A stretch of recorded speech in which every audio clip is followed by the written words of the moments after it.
bii Tecno la KB stratégie FRP bi pass léegi moom nii la ngay dugal piis bu yàqu,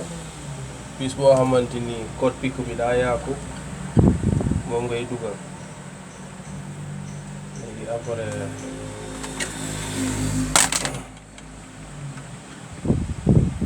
da ngay mel piis baa ngi nii da ngay mel ni lu koy génne nga raayale sa loxo en haut de l'écran gis nga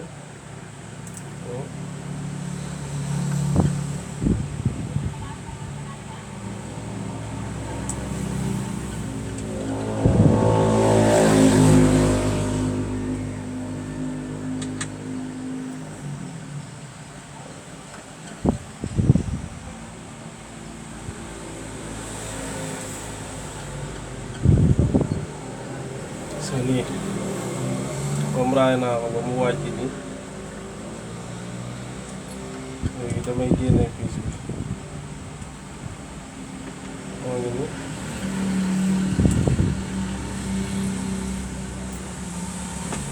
voilà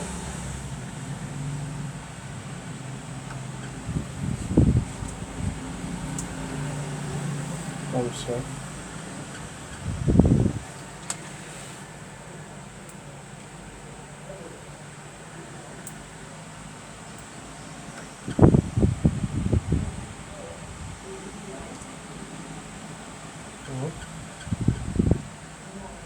raay mu wàcc ngay génne wàlla piis bi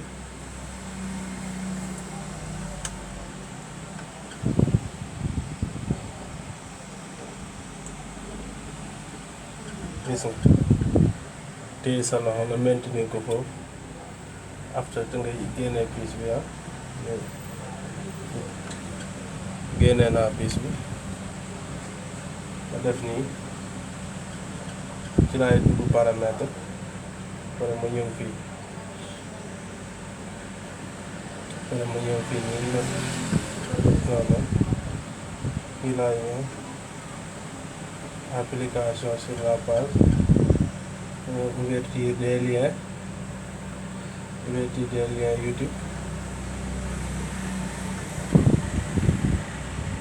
waaw YouTube bu marché wu mais am na beneen solution nii lañuy def war a ñëw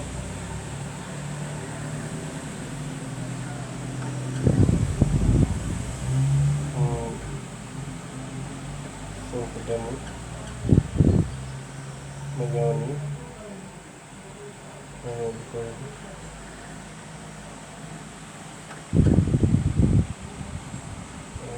wala ma ñëw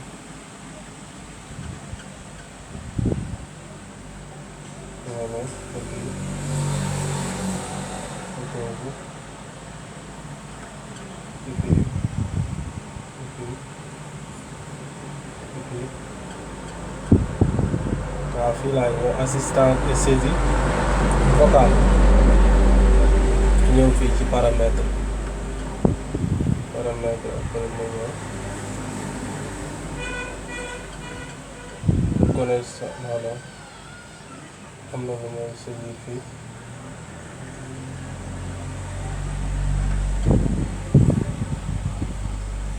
résultat personnalisé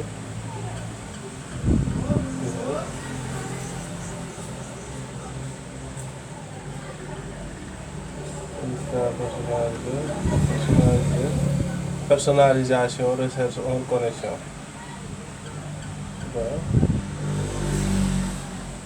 après ma ñëw gis nga gérer les recherches en attente gis nga non merci après ma ñëw fii gis nga recherche yaa ngi nii Google vocal après nga tapé fii nii Chrome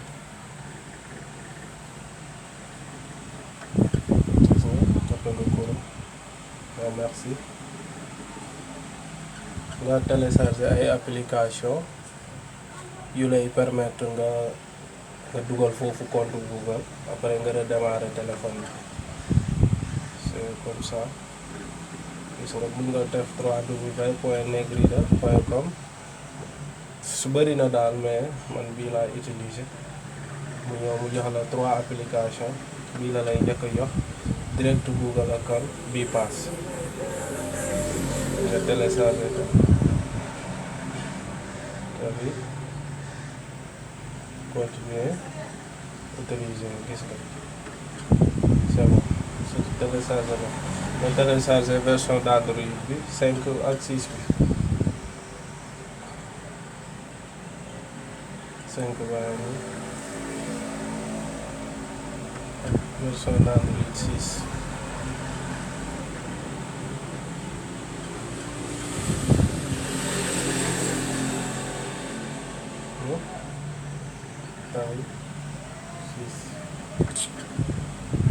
gis nga ñëw fii nii après nga ñëw téléchargement après nga installé version d'Android 6 bi 5 bi wala 6 bi boo ci installé wu mu dem rek nga xam ni boobu la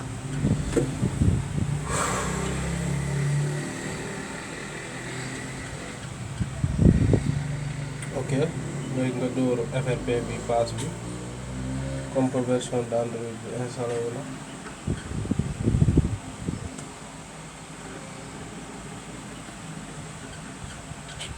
ouvrir gis nga ci kaw nii connecté via navigateur